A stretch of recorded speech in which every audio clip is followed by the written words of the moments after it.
Hoje estamos voltando rapidamente para o livro de Atos, para um versículo, pois nele está inserido o início da carta aos Romanos. Hoje vamos de Atos capítulo 20, versículo 2 e Romanos capítulo 1, 2, 3 e 4.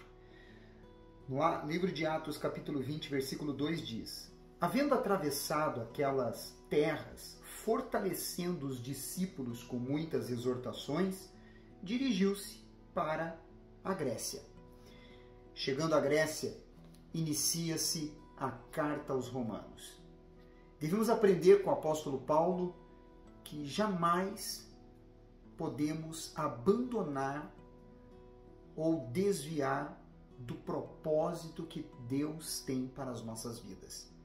Devemos sempre seguir nele, com foco e fé. Agora, no livro de Romanos, sempre quando entramos em um novo livro, falamos sobre quem o escreveu, quando e para quem foi escrito, por que foi escrito e por que ler esse livro e o que buscar nele. Foi o apóstolo Paulo que escreveu a respeito da graça de Deus com base tanto nas suas experiências quanto na sua formação. E a carta aos Romanos, provavelmente ela foi escrita no ano 57 depois de Cristo, aos cristãos, na maioria gentios, da capital do Império Romano. Paulo escreveu por 3 razões. Primeiro, para apresentar-se aos cristãos de Roma e obter o seu auxílio na divulgação do Evangelho. Segundo, para expor e defender a verdade do Evangelho que ele pregava. Terceiro, para incentivar os cristãos romanos a depender somente da graça de Deus para a sua salvação. Se você já teve dificuldade em expressar o que significa seguir a Cristo, a carta aos Romanos pode ajudá-lo nesse aspecto. Ela oferece uma das expressões mais claras da vida cristã, tratando de grandes questões como fé e obras ou lei e graça de forma vívida e prática. Mas prepare-se. A leitura desse livro tem sido um ponto de transição para muitos. Ele ajudou Martinho Lutero a descobrir que somente a fé justifica, produzindo assim a Reforma. Mais tarde, os comentários de Lutero acerca de Romanos fizeram com que o coração de John Wesley ficasse estranhamente aquecido, desencadeando outro reavivamento. Se você está em busca de renovação espiritual, a leitura de Romanos é um bom começo. Esteja atento aos grandes temas: fé, graça, justiça, justificação. Você encontrará o fundamento, ensinos vitais sobre a fé, nos primeiros 11 capítulos, e depois, nos 5 últimos capítulos, descobrirá as implicações práticas da fé, como os ensinos se aplicam à vida diária. No capítulo 1, no versículo 4, a palavra de Deus diz assim: e foi designado Filho de Deus com poder, segundo o Espírito de Santidade, pela ressurreição dos mortos, a saber, Jesus Cristo, nosso Senhor. A ressurreição prova que Jesus é quem afirmou ser. Também prova que as promessas de Jesus são fidedignas. Ele disse que ressuscitaria dentre os mortos e cumpriu o prometido. Na ressurreição, Jesus derrotou a morte e introduziu toda uma nova ordem de existência. Uma coroação interinamente nova. Tal como em Deus Pai foi criado todas as coisas pela palavra, o Deus Filho criou uma nova era pelo seu sacrifício. Lá no versículo 16, a palavra de Deus diz assim: pois não me envergonho do Evangelho, porque é o poder de Deus para a salvação de todo aquele que crê, primeiro do judeu e também do grego, visto que a justificação de Deus se revela no Evangelho, de fé em fé, como está escrito: o justo viverá por fé.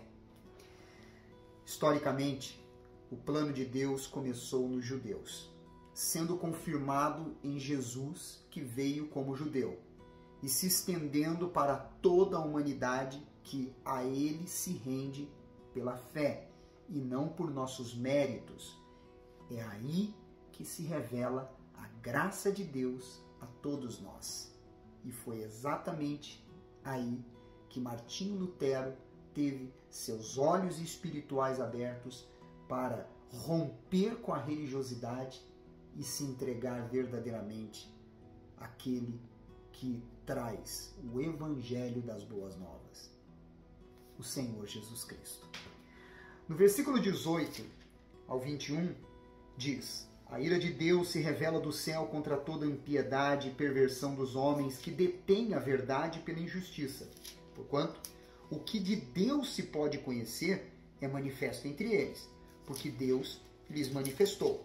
Porque os atributos invisíveis de Deus, assim o seu eterno poder, como também a sua própria divindade, claramente se reconhecem desde o princípio do mundo, sendo percebidos por meio das coisas que foram criadas. Tais homens são, por isso, indesculpáveis.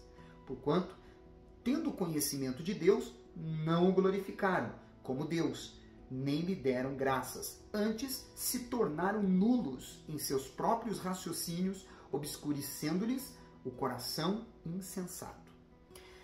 A criação, ela oferece provas para quem está disposto a aceitá-las, de um poderoso, entre aspas, alguém por trás de tudo. As probabilidades astronômicas contrárias ao surgimento deste mundo simplesmente pelo acaso oferecem evidência insuperável a favor de um Criador. A beleza intricada e a estrutura de uma criação, desde as partículas subatômicas e os componentes moleculares básicos da vida até as galáxias e a vastidão do universo, que demonstram um, entre aspas, arquiteto, planejou tudo isto. Como dizer que não sabia da existência deste Deus diante de tantas provas concretas e contundentes? No versículo 24 ao versículo 27, quando ele traz uma lista de todas as atitudes e comportamentos que são reprováveis diante de Deus, ele diz sobre este assunto que Deus os deixou enfrentar as consequências das suas próprias decisões, por causa das suas próprias escolhas. Retirou a sua influência moderadora e permitiu que o pecado dessas pessoas fosse até o fim. O resultado natural do pecado é o juízo. Todas as tendências homossexuais são resultados do pecado, como estão escritas aqui nestes versículos que temos do 27 até do 24 ao 27. Entenda, alguns dizem que as tendências homossexuais têm origem na genética. Outros dizem que elas se desenvolvem em determinados ambientes. Ainda outros insistem em que o homossexualismo é um problema espiritual.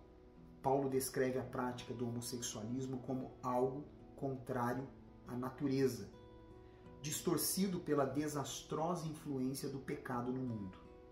A orientação homossexual pode originar-se das ações de outros ou de causas menos evidentes. Qualquer que seja a causa imediata, a atividade homossexual distorce o propósito original de Deus para o sexo. Embora certas pessoas possam não ser responsáveis pela sua orientação, são responsáveis pelo que decidem fazer com essa tendência.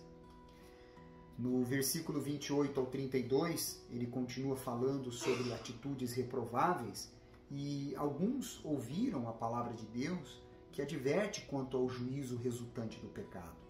Mas até mesmo as que não ouviram a palavra de Deus têm consciência, detêm um código moral instintivamente, sabem que ele não pode ser violado sem consequências.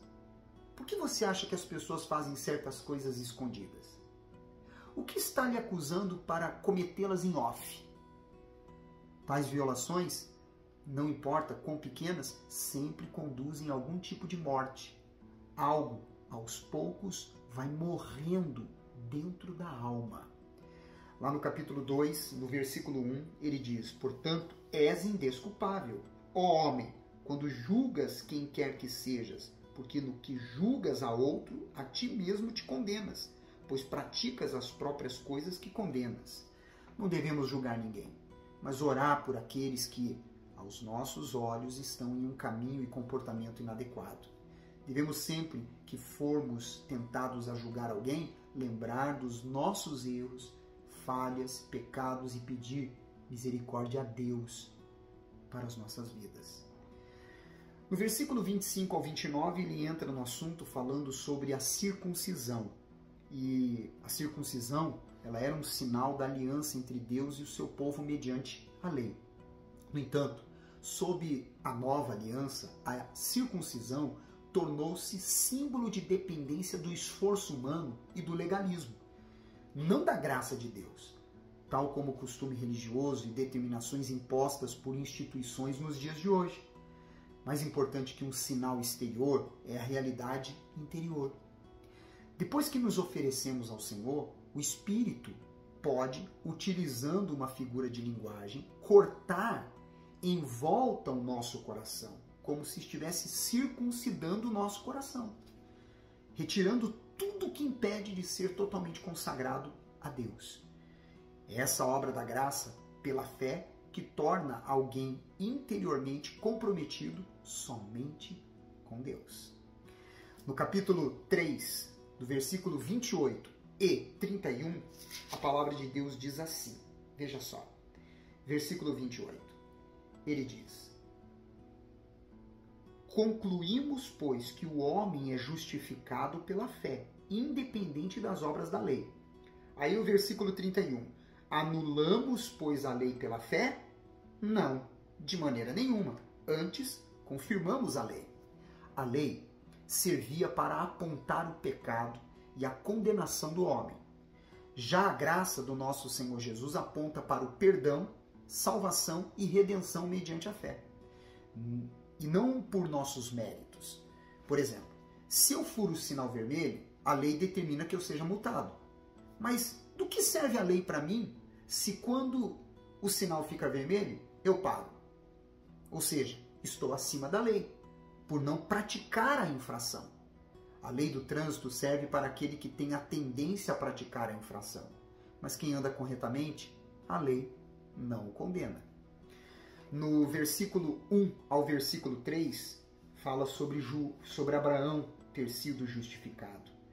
Que, pois, diremos ter alcançado Abraão, nosso pai, segundo a carne? Porque se Abraão foi justificado por obras, tem de que se gloriar, porém não diante de Deus.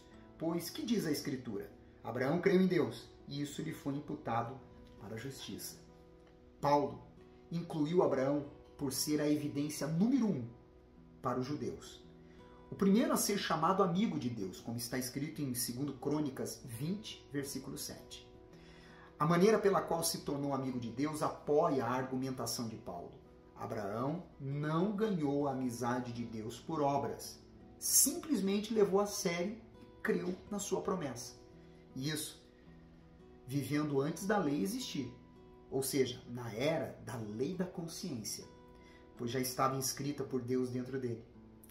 Foi sua confiança que agradou a Deus, não as suas obras. Esse é o maior exemplo que somos justificados pela fé. Eu fico por aqui, lembrando que amanhã estaremos de volta com vocês com mais devocional, trazendo os ensinamentos da Carta aos Romanos. Compartilhe esse vídeo e deixe o seu comentário, o seu like. Você é especial para Deus. Eu te espero amanhã.